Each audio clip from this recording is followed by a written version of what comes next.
We are halfway into the month of April, and our anchor scripture is still Luke chapter 16, verse 1 and 2, and we are still talking on accountability. Luke 16, verse 1 says, "There was a certain rich man who had a steward, and an accusation was brought to him that this man was wasting his goods." Verse 2 is still my anchor scripture for today's discussion. Verse 2 says, "So he called him and said to him, 'What is this I hear about you?'" Now, I'm dwelling on this next sentence.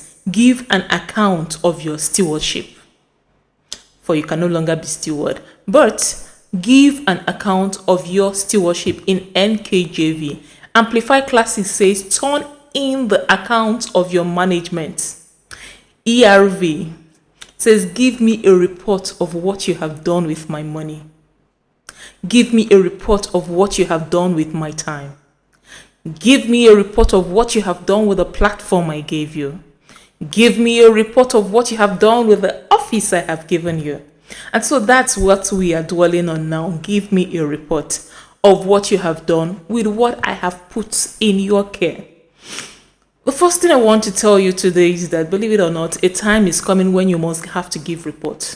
It's better for you if you start doing this regularly without prompting. But if you wait until you are prompted to give a report, it's not going to be funny. It's not going to be easy. You have to learn how to put together a report. If you are not at the stage where you need to give a report, then nothing has been handed over to you. You have not yet seen that what you are doing is actually something that has been handed over to you. But the moment you begin to take some ownership, the moment you begin to understand that this opportunity, this position, what you are doing has been handed over to you, then you start thinking about, what do I have to report? And I'm going to give you 4 ways of putting together a report, but I want you to know that regardless of what you are doing, something has been given to you. And if you haven't even come to the position where you think that something has been given to you, I haven't gotten to your class yet, right? This is not even for you. So let's go. If you are in position, you understand that you are responsible for something, the first thing I need you to do is count. You need to learn how to count. Like, that's the first thing one of the first things we learned when we were in school, right? After we learned how to talk, we were taught how to count. The reason is that counting is the first thing that tells me you have some responsibility. Counting is the first stage of accountability. You remember that shepherd, that almighty shepherd who left the 99 to go look for the one sheep? Do you remember? How did he know that one was missing? Ding, ding, ding, ding, ding, ding, ding, ding. You got it. He counted regularly. He counted so frequently. The moment one was missing. Have you seen 100 sheep together before? You have to have counted severally for one to be missing, and you even know that one was missing. And then he counted and found that one was missing. It was based on that premonition he was able to go look for the one. If you cannot count, just go learn how to count. Find out, what exactly are you doing? How many customers showed up today? At what time did they show up? Right? In fact, before you get to that, how many people are at work? How many items do you have to sell? Count. Figure out whatever it is you have. If you have nothing to count, you haven't started, right? Whatever you are doing, figure out how to count. That's my first point. Look for patterns in the data you have. If you have counted and you have any rough number, now start stratifying the data that you have. You have to start trying to group it. Look for patterns in the numbers that you have. Are they male or female? If you have 100 sheep, in what ratio? Which ones are strong? Okay, I'm using sheep now. I'm not a farmer. You have customers coming in. You have people coming to buy what you sell. Don't just say 400 people showed up. 400 people showed up. How many of them were male? How many of them were female? In what age range did they come up, right? In what socioeconomic class. You have to start finding ways to stratify the data you have and start grouping it so that you can figure out, oh, I have more women coming in at this time of the year. I have more men doing this. This is what they prefer. You have to start looking for patterns. A lot of times, because you don't have that kind of structure, you may not be influencing the manner in which they come. Even if you have the structure, sometimes data just falls, right? Data is just like, it's an observation. Now you have to start looking for the patterns in those observations that you have. Are the numbers going up or are they going down? At what times of the year does the number go up? And at what time of the year does it go down? When it rains, do you have an increment in a particular item, right? When it is hot, when the weather is hot, what kind of goods are you selling? And I'm speaking at the very basic level, but you have to start looking for patterns. And like I like to tell my people, if you look at the numbers long enough, the patterns will emerge. You just have to learn how to love numbers, right?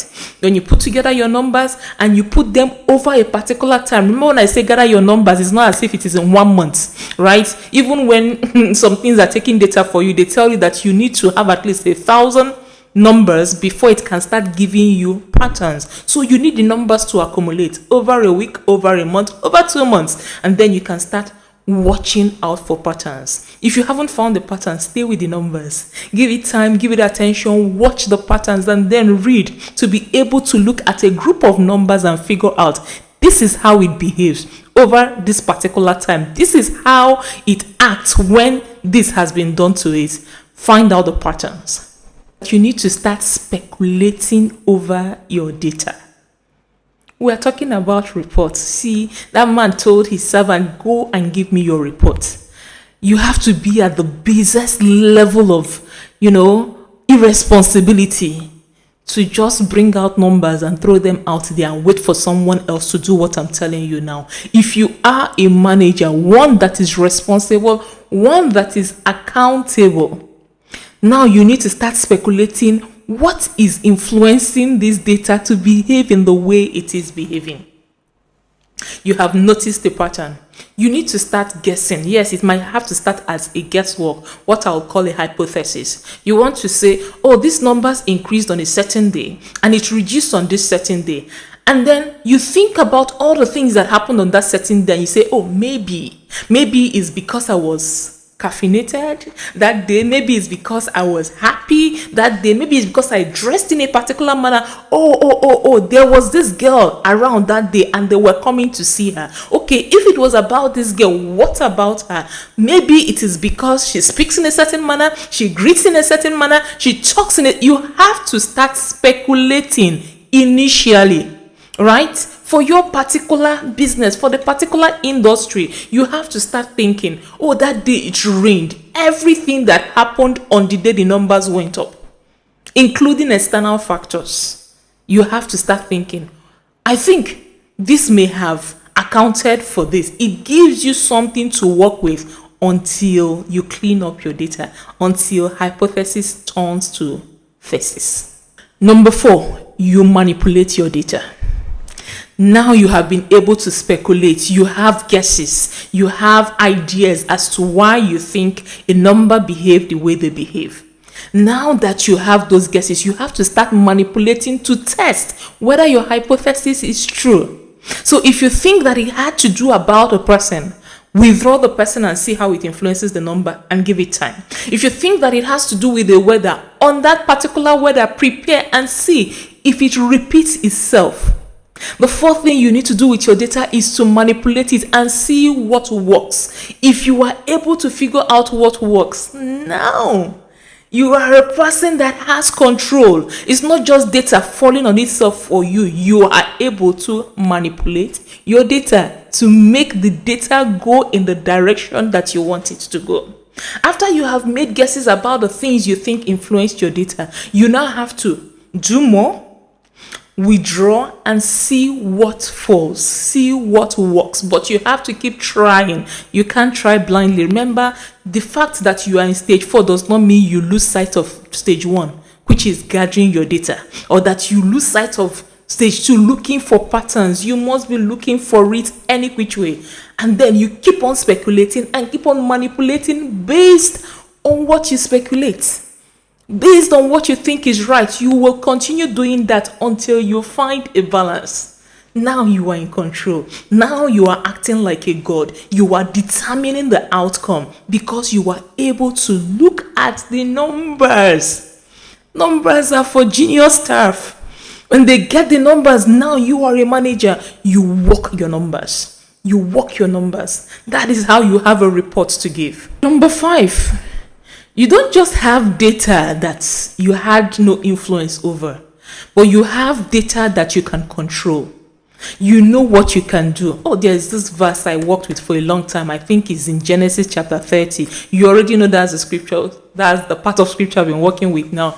But there was a time Jacob went to his boss, right, Laban, and he was telling him, I need to go now. He said something very insightful. I think it is in verse 35 or so. He says, for as long as I have been with you, you have grown, and God has blessed everything I have done for you. Go and look for that verse. I can't find it now. God has blessed everything I have done for you. By the time you have a report of data that you have influenced, you are able to say, I did this and it worked. I know. You are able to say, I know what to do to get the numbers to go up. I know what I am doing. In fact, this is where the numbers were when we started. This is where it is now. This is the progression. Now that is a report. Hey, don't hear me and go and submit numbers just because. And if you are here, and if you have not been able to gather your reports in a way that shows this progression, God sent me to you, okay? And if you are a senior managers, please, can you come to the front? I mean, you are in a C-suite executive, you have operations anywhere around your title. Please, can you make your way forward? Can you influence your own reports? Can you say, I know that I can get it from 7% to 10%. I know what to do. That is, you have played around with data. Can you say that? I am the witness for you today, and maybe, hopefully not, against you. Now go and start tweaking your data. You have the data. You have how it behaved when it behaved. Speculate over your data and then start adjusting, start manipulating it so that when you want it to go up, you know what to do. And when it is going up, you know what you are losing by it going up or not. That is an accountable person. That's the guy that nobody is ever going to ask to go bring your report. You know why people will say, oh, go bring your report? They don't know what you are doing. But any reasonable person who has you and you are delivering, no matter what they bring to the person saying, no, I know that God has blessed me since she joined my team. I know that department is stable. Oh, can I tell you, we were deliberating about a staff in our management meeting, our senior management meeting today. And while we were talking about this, there was this particular person who, it's not like we had data, but we knew that unit, that entire branch was doing well because the guy was there. Is that you? And if it is not you, you've heard me today. This will only be a blessing to you if you are able to take it and do something about it. Otherwise, I don't know why you are consuming knowledge. Okay, I will give you pass mark for listening to up to this point, but go do something about it, okay?